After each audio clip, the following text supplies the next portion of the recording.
Pada paruh kedua abad ke-19, di sebuah desa kecil bernama Kamal Bangkalan, Madura, lahirlah seorang anak bernama Muhammad Khalil bin Abdul Latif.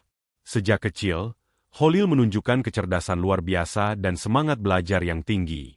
Ayahnya adalah seorang ulama sederhana, yang menanamkan nilai zuhud, kesederhanaan, dan teadim, penghormatan kepada guru.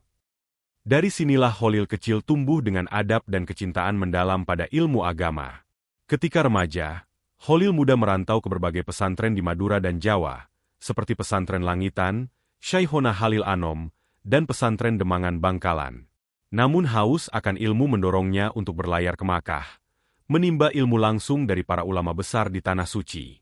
Di sana, beliau belajar fikih, tasawuf, tafsir, hadis, dan ilmu alat kepada banyak ulama, hingga akhirnya dikenal di kalangan pelajar Nusantara sebagai ulama yang alim dan karismatik.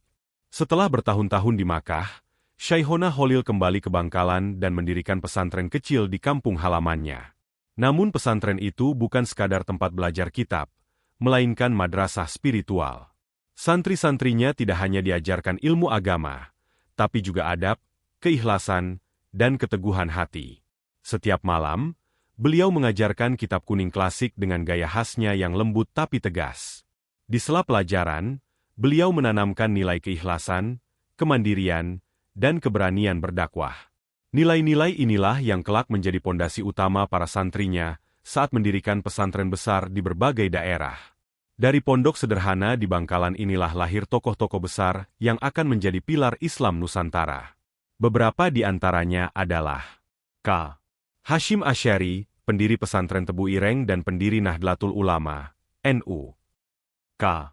Abdul Karim, Mbah Manap, pendiri pesantren Lirboyo, Kediri. K. Zainal Abidin, Kiai Genggong, pendiri pesantren Genggong, Probolinggo. K. As'ad Syamsul Arifin, tokoh besar di Situbondo, penerus perjuangan ulama Madura. K. Maksum Ali, KH.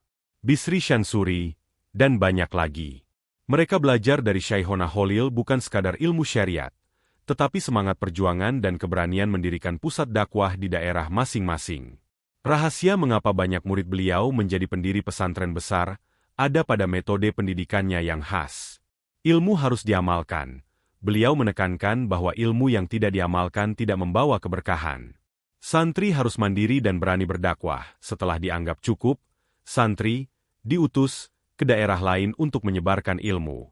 Keberkahan silsilah ilmu, beliau menekankan pentingnya sanad, rantai guru murid. Para santri merasa membawa restu dan barokah dari beliau. Pendidikan spiritual, tasawuf, beliau menanamkan sikap rendah hati, sabar, dan ikhlas.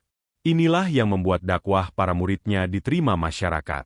Syekhona Khalil dikenal luas memiliki karomah, keistimewaan spiritual.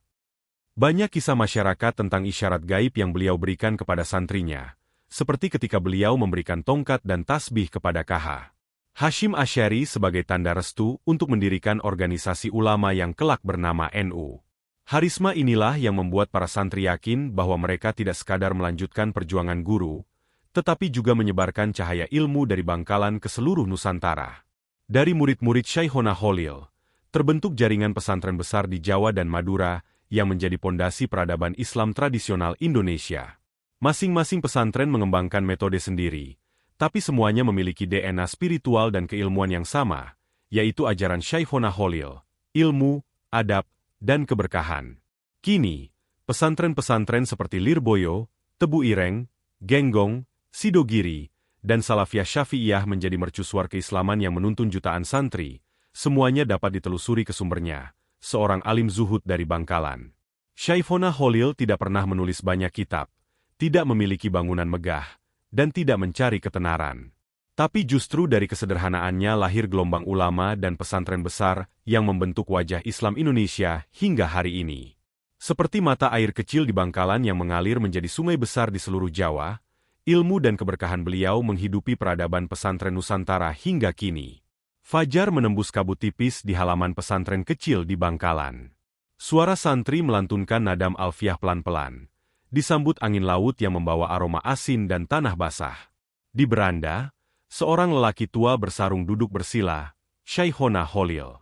Di tangannya, tasbih tua dari kayu zaitun bergerak pelan mengikuti wiridnya.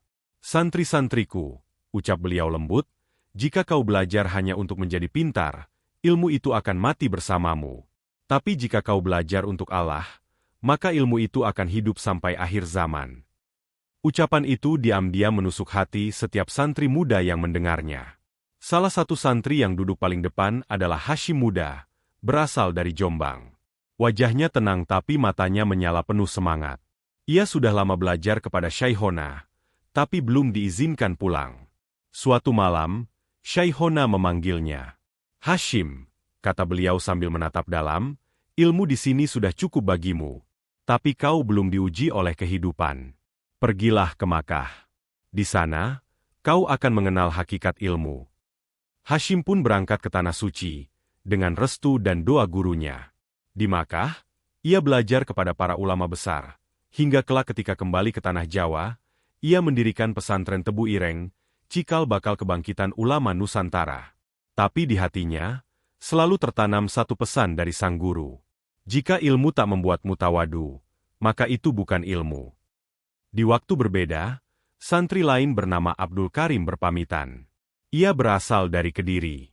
Orangnya pendiam tapi tekun, pandai dalam ilmu fikih dan sangat sopan. Suatu hari, Shaikhona memanggilnya ke surau. Manap, begitu beliau memanggilnya, di tempatmu nanti, akan ada banyak anak muda haus ilmu. Jangan kau biarkan mereka pergi tanpa bimbingan. Abdul Karim tertunduk, menahan air mata. Guru, saya tidak punya apa-apa. Shaikhona tersenyum, yang kau punya adalah barokah ilmu. Itu cukup. Tahun-tahun berikutnya, di Kediri berdirilah pesantren Lirboyo, yang kelak menjadi salah satu pesantren terbesar di Indonesia. Setiap kali para santri Lirboyo membaca kitab kuning di bawah lampu temaram, nama Shaikhona Holil selalu disebut dengan hormat, karena dari beliaulah pancaran ilmunya bersumber. Lain waktu, santri dari Probolinggo bernama Zainal Abidin pulang ke kampung halamannya. Di sana ia membuka pesantren kecil di daerah Genggong. Awalnya hanya belasan santri, namun dalam waktu beberapa tahun, ratusan berdatangan. Orang-orang datang bukan hanya karena ilmunya, tapi juga keteduhan hatinya, sesuatu yang ia warisi dari Shaikhona Holil. Shaikhona pernah berkata kepadanya sebelum pulang, barang siapa menanam pohon ilmu dengan ikhlas, maka akarnya akan menembus bumi, dan daunnya menaungi umat. Kini, Pondok Genggong menjadi simbol teduhnya ilmu dan perjuangan yang ikhlas. Dari Bangkalan, satu persatu santri berangkat. Ada yang ke Jombang, Kediri, Probolinggo, Situbondo, bahkan keluar Jawa. Mereka semua membawa semangat yang sama, menyebarkan ilmu, menjaga adab, dan menegakkan syariat dengan kelembutan hati.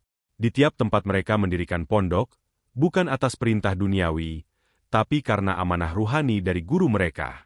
Pesantren-pesantren itu tumbuh, menjadi pusat dakwah, pendidikan, dan perjuangan rakyat melawan kebodohan dan penjajahan.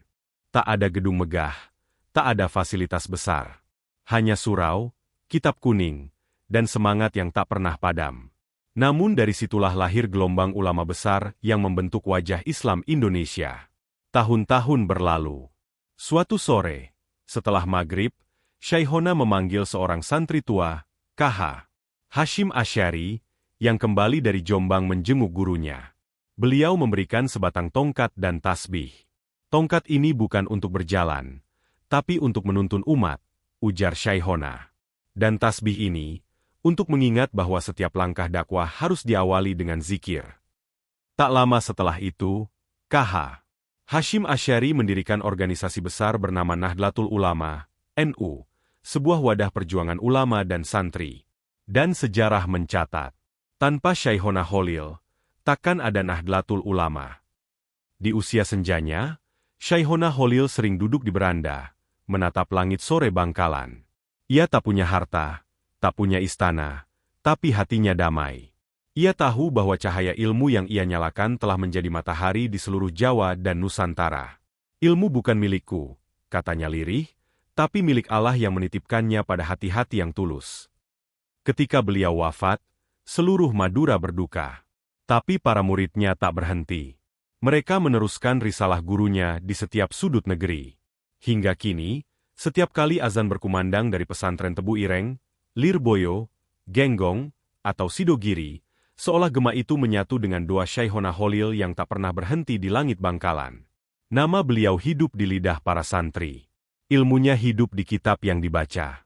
Barokahnya hidup di hati jutaan umat. Dari Bangkalan, cahaya itu memancar ke seluruh Nusantara, menjadi rantai emas ilmu dan keberkahan yang tak terputus.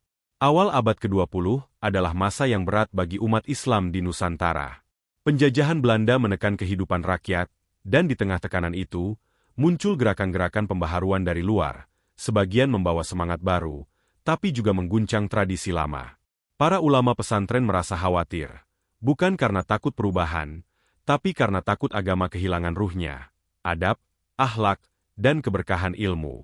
Di tengah keresahan itu, para kiai di Jawa dan Madura sepakat bahwa mereka membutuhkan satu payung, satu suara, dan satu langkah bersama.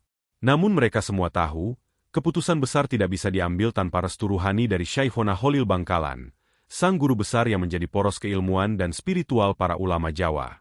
Suatu pagi tahun 1920-an, KH. Hasyim Asy'ari berangkat dari Jombang menuju Bangkalan. Perjalanan itu panjang, melewati sawah, menyeberang lautan, dan menembus jalan tanah Madura. Hasyim membawa kegelisahan. Umat Islam perlu wadah perjuangan, tapi bagaimana bentuknya, dan siapa yang akan memimpin? Sesampainya di pesantren, ia langsung menuju rumah sederhana Syaihona Holil. Beliau, yang sudah lanjut usia, duduk di beranda dengan wajah teduh. Melihat murid kesayangannya datang, beliau tersenyum. "Sampean datang membawa beban umat, bukan?" tanya beliau dengan lirih. Hasyim menunduk. "Betul, Guru. Kami para ulama ingin membentuk jamaah untuk menjaga Islam di negeri ini, tapi kami butuh petunjuk." Syaihona tak langsung menjawab. Beliau masuk ke dalam, mengambil tasbih tua dan tongkat kecil.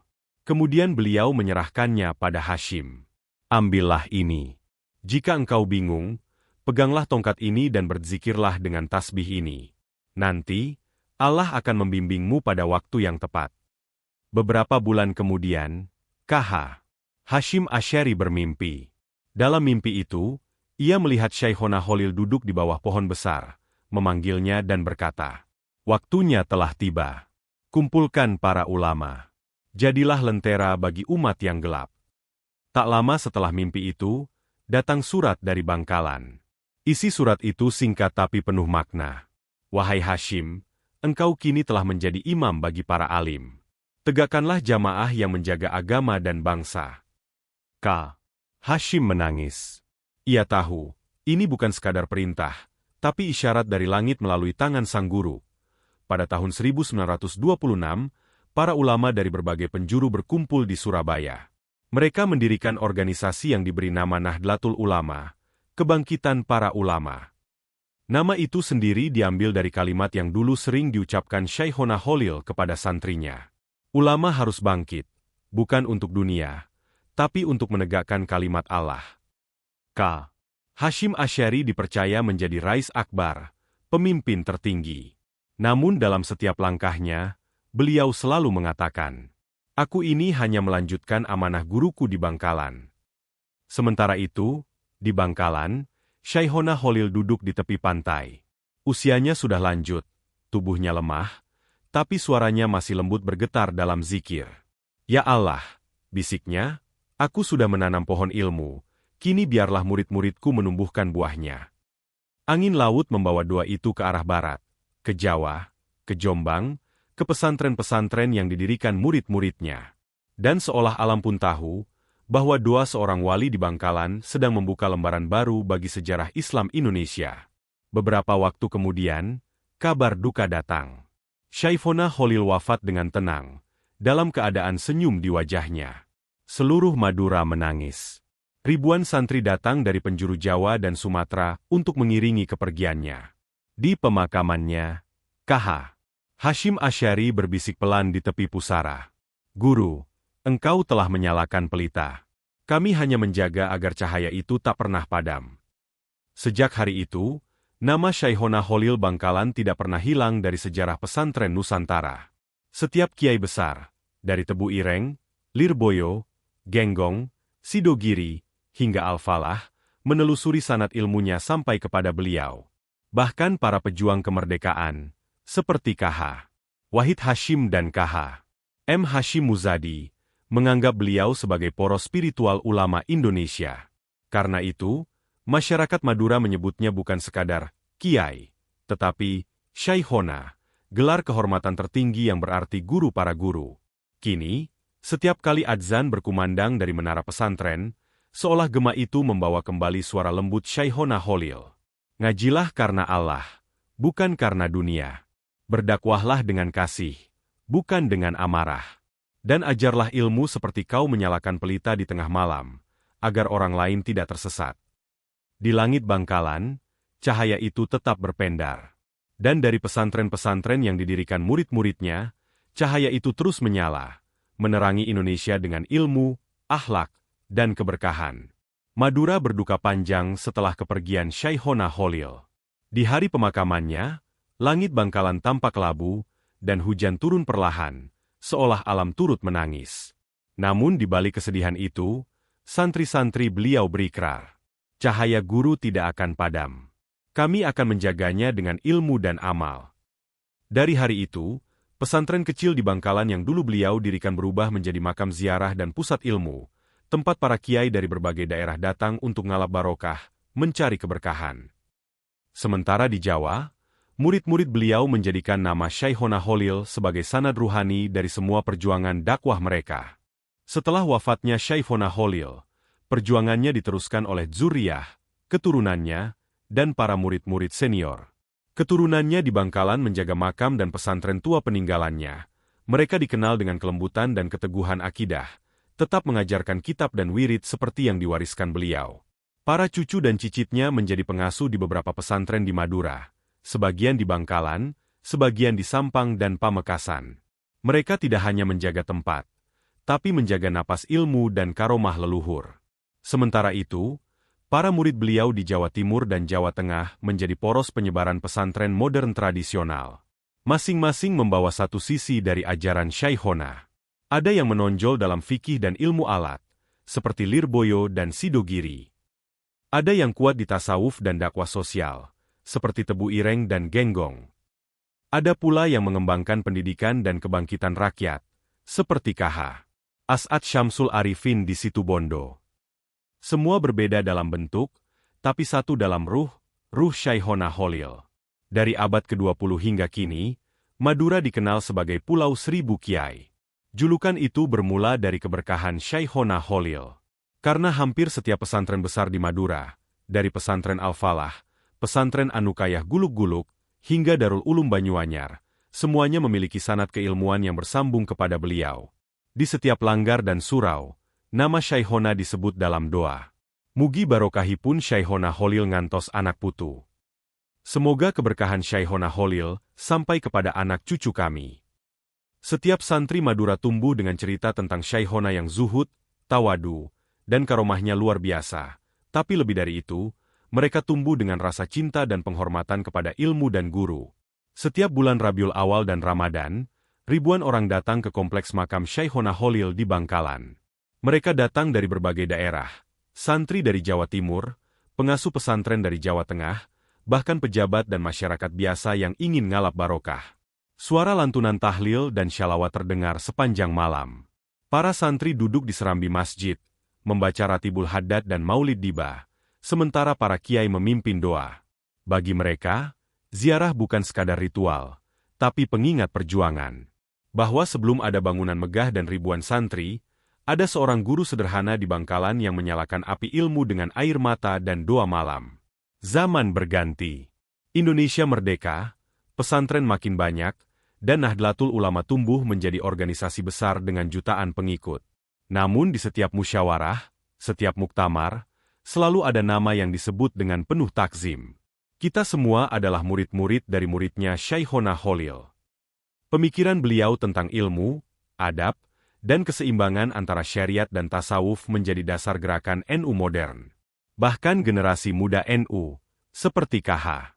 Abdurrahman Wahid, Gus Dur, mengaku terinspirasi oleh nilai-nilai yang berasal dari tradisi Holiliyah, yaitu keterbukaan terhadap perubahan, kedalaman spiritual, dan kasih sayang tanpa batas terhadap umat. Menariknya, Syaihona Holil tidak meninggalkan banyak kitab tertulis. Namun para ulama sepakat, ilmu beliau hidup di hati murid-muridnya, bukan di tinta. Pesan beliau abadi karena diajarkan dari hati ke hati, dari guru ke murid, dari pondok ke pondok.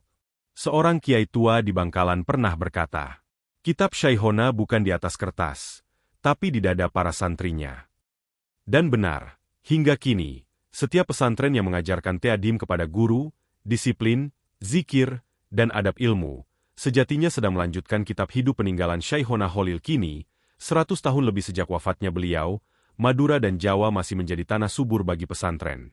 Ada ribuan pondok yang secara sanad keilmuan terhubung pada Syaihona Holil, baik langsung maupun tidak langsung.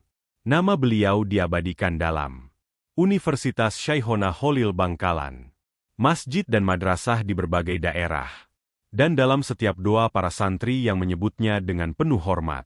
Masyarakat percaya, selama nama beliau masih disebut, keberkahan ilmu tidak akan terputus dari negeri ini. Jika kau berdiri di pantai Bangkalan menjelang subuh, kau akan melihat matahari muncul dari timur laut Madura. Cahaya itu lembut, tapi perlahan menyinari seluruh pulau, lalu menyeberangi laut menuju Jawa. Begitulah ilmu Syaihona Holil. Lahir dari tanah sederhana, tapi sinarnya meliputi seluruh Nusantara. Dan setiap kali santri membuka kitab kuning, menyebut nama guru dengan penuh hormat, atau menundukkan kepala di hadapan kiai, di sanalah sebenarnya ruh Syaihona Holil masih hidup, menuntun generasi demi generasi menuju cahaya ilmu dan cinta kepada Allah. Segala puji bagi Allah Subhanahu wa Ta'ala, yang telah menurunkan rahmat dan ilmu melalui para kekasihnya. Kisah ini hanyalah sebutir debu dari samudera kebesaran Syaihona Holil Bangkalan, seorang ulama yang hidupnya penuh keikhlasan, dan wafatnya meninggalkan warisan yang abadi. Dari pondok sederhana di Bangkalan, beliau menyalakan api ilmu yang menyinari Nusantara. Dari tangan-tangan santrinya lahir pesantren besar seperti Tebu Ireng, Lirboyo, Genggong, Sidogiri, dan banyak lainnya, yang terus menjaga tradisi ilmu dan akhlak hingga hari ini. Beliau tidak menulis kitab tebal, tidak mendirikan istana megah, tapi menulis hatinya di jiwa para murid, dan itu cukup untuk mengubah sejarah. Warisan beliau bukan pada tinta dan kertas, tapi pada adab, cinta kepada guru, dan semangat untuk mengajar tanpa pamrih. Dengan segala kerendahan hati, penulis menyadari bahwa tidak ada kata yang sempurna untuk menggambarkan kemuliaan seorang wali seagung Syaihona Holil. Bila dalam penulisan kisah ini terdapat kekeliruan, kekurangan, atau ketidaktepatan dalam sejarah dan adab, semuanya semata karena keterbatasan ilmu penulis. Semoga Allah Subhanahu wa Ta'ala mengampuni segala hilaf. Dan semoga setiap huruf yang tertulis menjadi doa dan penghormatan untuk beliau. Syaihona Muhammad Holil bin Abdul Latif Bangkalan, guru para ulama, lentera dari Madura, dan cahaya bagi Nusantara. Dengan penuh takzim dan cinta, penulis memohon maaf sebesar-besarnya atas segala kehilafan dalam penulisan kisah ini. Semoga kita semua mendapat berkah ilmu dan adab sebagaimana yang diwariskan oleh Syaihona Holil Bangkalan. Pemodifikasi emoji berkulit cerah kilauan. Demikianlah kisah tentang Syaihona Holil Bangkalan. Semoga tulisan ini membawa manfaat, menambah rasa cinta kita kepada para ulama, dan menumbuhkan semangat untuk meneladani ilmu, adab, serta keikhlasan beliau. Wassalamu alaikum warahmatullahi wabarakatuh.